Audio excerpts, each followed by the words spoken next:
आपने दो हिस्से हैं जी प्रेस कॉन्फ्रेंस के। जो पहला हिस्सा है उसमें इब्तदाई तफ्तीश हुई होगी, उसके ताने बाने अफगानिस्तान से मिलते हैं या भारत से मिलते हैं जी। दूसरा सवाल यह है कि दो वजीर हैं सेहत के, अगर सारा कुछ चीफ मिनिस्टर साहिबा, सीनियर मिनिस्टर साहिबा या दीगर ने करना है तो जो दो वज़रा सेहत हैं वो क्या कर रहे हैं? देखिए, पहली तो जहाँ तक बात है इसकी, जैसे मैंने गुजारिश की कि टीटीपी के जो है वो वाज़ेह शवाहिद मौजूद हैं। इन हमलों के पीछे जो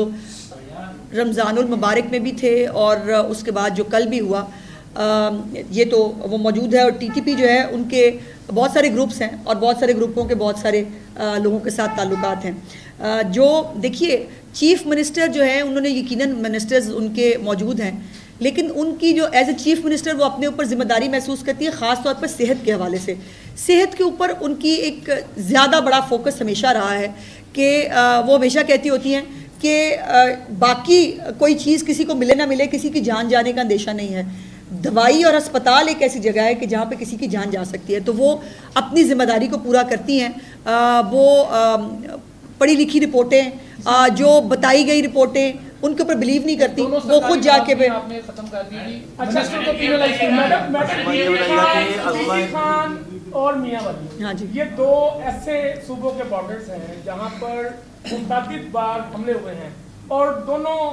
केपी के साइड से लगते हैं पंजाब के साथ। तो क्या वजीर आला केपी के से पंजाब हुकूमत ने कोई खतो किताबत की? और दूसरा जो आप शोबा सेहत के हवाले से अभी किना अस्पताल के हवाले से कर रहे हैं, बिला छुपा इसमें कोई शक नहीं है कि अस्पतालों के हालात बहुत ज़्यादा अभी भी ख़राब हैं कि वज़ीर आला खुद अब फील्ड में जा रही हैं, तो क्या आउटसोर्स ही वाहिद हल है? देखिए, पहले तो कर लें कि गंगाराम आप जाएं, जिस तरह आपने कहा कि एक वजीर की गई वहाँ पे गंगाराम गायनी वार्ड के अंदर इतने बुरे हालात हैं कि वहाँ पे एक माफिया काम करता है और गरीब जो मरीज आते हैं उनके साथ भी तोहीन हमें समझिए तो उसका रिएक्शन जी बारी बारी। देखिए, ख़तो किताबत की तो ज़रूरत नहीं है। केपीके तो ख़ुद इस वक्त बेचारा बुरी तरह शिकार है दहशत गर्दी का। लेकिन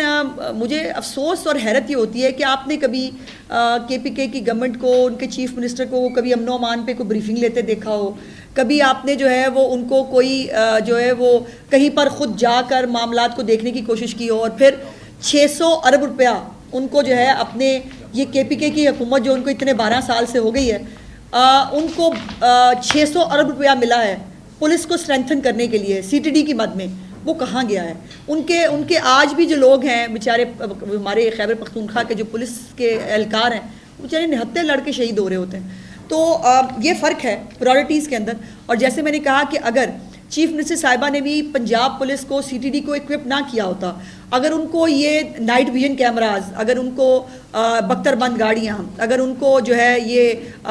ऑटोमेटिक राइफल्स, स्नाइपर्स, ये सब अगर उनको नहीं दिए होते तो वो भी बेचारे जो है जैसे पहले नहते शहीद होते हैं वो भी हो रहे होते। और 20 से 25 दहशतगर्दों का इकट्ठा होकर हमला करना ये छोटी बात नहीं थी, उनकी पूरी प्लानिंग थी। आज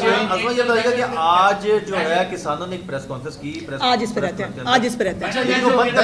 आज इस पे रहते हैं। हो रहे हैं इस तरह जैसे आपने बताया, आज भी इतना बड़ा हमला हुआ और बनाया पंजाब पुलिस ने, इसके बावजूद एक सियासी जमात जो है मुसलसल पंजाब हुकूमत से जलसे और मार्च की जो है वो परमिशन के लिए बार बार दरख्वास्तें दे रही है, तो इसका क्या? नहीं, वैसे ये तो एक इत्तेफाक है बड़ा हसीन कि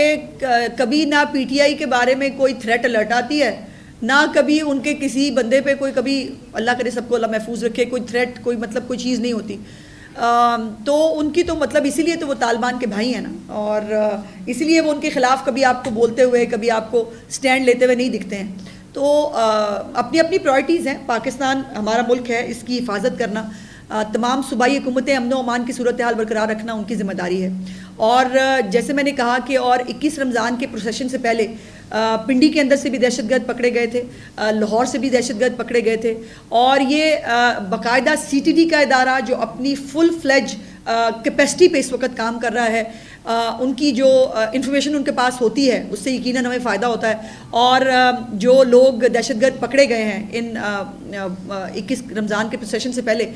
उनसे भी बहुत सारी मालूमात मिल रही हैं जो आगे भी हमें ट्रेस करने में इंशाल्लाह मदद देंगे। तरक्की याफ्ता कौमों में मरीजों का रिकॉर्ड हॉस्पिटल्स वाले खुद रखते हैं जी। और जैसे मरियम नवाज शरीफ साहिबा काम कर रही हैं, क्या हम मुस्तकबिल में ये उम्मीद लगाएं कि पेशेंट जो सरकारी हॉस्पिटल्स में इलाज के लिए जाएंगे उनका भी डेटाबेस वहाँ पर होगा? जी मैंने, आप मेरे ख्याल लेट आए हैं, अब मैंने देखा आप लेट आ रहे थे, वो दिखाएंगी ज़रा, पूरा डैशबोर्ड बन गया भाई, और पूरे डैशबोर्ड के अंदर किस मरीज़ को किस डॉक्टर ने कितने बजे देखा, उस मरीज़ को कौन कौन सी दवाई मिली, कौन सी दवाई नहीं मिल सकी तो उसकी वजह क्या थी, तमाम तरह का रिकॉर्ड जो है वो रखा जा रहा है। अब डिजिटल रिकॉर्ड हर मरीज का जो है वो मौजूद होगा इंशाल्लाह। एक मिनट मैडम, लाहौर में बड़े हॉस्पिटल पे बहुत ज़्यादा लोड है, मैडम ने बहुत अच्छा काम किया, उनमें छापे भी उनके साथ था, और जिस तरह लोगों ने शिकायत की भी मिली, बहुत बेहतर हो गया। मियाँ मीर हॉस्पिटल के अंदर भी हालात इसी तरह के, एक तो वो सारा कब्जा औकाफ की जगह पे जो रास्ता है ना मैडम, तो मरीज एम्बुलेंस में जा ही नहीं सकता, उस हवाले से कुछ इक़दाम जी उसको भी करें जी। जो वज़ीर-ए-आला पंजाब शहबाज शरीफ साहब थे, जब उन्होंने ये मंजूरी की थी जी, लेकिन वो बाद में काम रुक गया, उस पर जरा गौर कीजिएगा। मियां हॉस्पिटल जी बिल्कुल बिल्कुल, देखिए गुजारिश ये है कि जो बड़े हमारे ट्रस्टी के हॉस्पिटल्स हैं ना,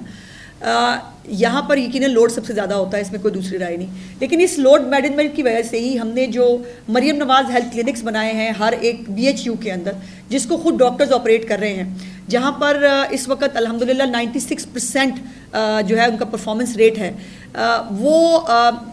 उसको मज़ीद स्ट्रेंथन करने जा रही हैं चीफ मिनिस्टर साहिबा, उसमें और फैसिलिटीज़ देनी जा रही है ताकि जो बड़े हॉस्पिटल्स हैं उन पे लोड कम हो। और मियाँ मीर के हवाले से बाकी एक दो हॉस्पिटल्स हैं जो अंदरून और उन जगहों के ऊपर हैं, वहाँ पर चीफ मिनिस्टर साहिबा ने ऑलरेडी जो है वो मीटिंग करके उनसे डिटेल्स मांग ली, इंशाल्लाह कुछ दिनों में वो मसला भी हल हो जाएगा। चीफ मिनिस्टर के दौरों के बाद चीजें थोड़ी बेहतर हुई है जी, कौन कौन से और कितने अस्पतालों को आउटसोर्स करने जा रहे हैं, क्या ऐसा कोई मंसूबा है या फिर ये बस? देखिए पहली तो बात यह है कि हुकूमतें जो है ना, वो हस्पताल चलाना उनके लिए एक बहुत, और हमारे जैसे मुल्क में जहाँ पर जो है वो दवाई चोरी हो जाती हो, ये बड़ी इंटरेस्टिंग मतलब बात है। और चीफ मिनिस्टर साहिबा ने जब चाइना की विज़िट पे हम एक अस्पताल पे गए तो चीफ मिनिस्टर से अपनी मासूमियत में जो है ना, वो जब वो बता रहे थे, ब्रीफिंग दे रहे थे, तो उन्होंने पूछा कि आपकी अद्वियात चोरी होती हैं, तो वो सारे एक दूसरे की शक्ल देखने लगे थे कि ये क्या सवाल पूछ लिया हमें। तो हमारी ये हालत है कि अरबों रुपया जो है वो दिया भी जा रहा है, बायोमेट्रिक्स कोई अपनी हाज़िरी करने के लिए तैयार नहीं है, सबसे पहले धरना जुलूस निकालने के लिए हम तैयार होते हैं। सो ये आउटसोर्स भी एक मॉडल है, पूरी दुनिया के अंदर बहुत कामयाबी से चल रहा है, लेकिन इसको ग्रेजुअली किया जाएगा, किस हद तक किया जाएगा इसका फ़ैसला जो है वो चीफ मिनिस्टर साहिबा कर लेंगी, लेकिन ये बात तय है कि सरकारी तौर पर हो या आउटसोर्स करके हो, अस्पतालों को स्टेट ऑफ द आर्ट अस्पताल बनाना पड़ेगा। तमाम मरीज़ जो वहाँ आते हैं उनको state of the art facilities जो है वो देना चीफ मिनिस्टर का विजन है, उनका मिशन है, और इंशाल्लाह इसको हम कामयाबी से पूरा करेंगे। तमाम हमलों के अंदर जो आप लोगों ने, अगर डीजी खान का थोड़ा सा आपको रिव्यू बता सकूं, तो ये जो इलाके हैं ये वो इलाके हैं जहाँ पर ज़मीनी राब्ता उस तरह से नहीं है, वहाँ पर कोई इंफ्रास्ट्रक्चर नहीं है, पहाड़ी इलाके हैं, और KPK के साथ जो है वो हमारा बॉर्डर यहाँ पर एक साइड से मिलता है। और जब चीफ मिनिस्टर साहिबा ने, मरीम नवाज शरीफ साहिबा ने इसको उनको यह हुकूमत मिली, तब उस वक़्त वो जो हमारे पुलिस वाले हैं वो निहत्ते वहाँ पर जो बग़ैर किसी चेक पोस्ट के, बग़ैर किसी, वो छोटे छोटे, वो जैसे टिपिकल नाके नहीं होते लोहे के, वो छोटे छोटे नाकों के साथ वो लोग जो है वो गुजारा कर रहे थे।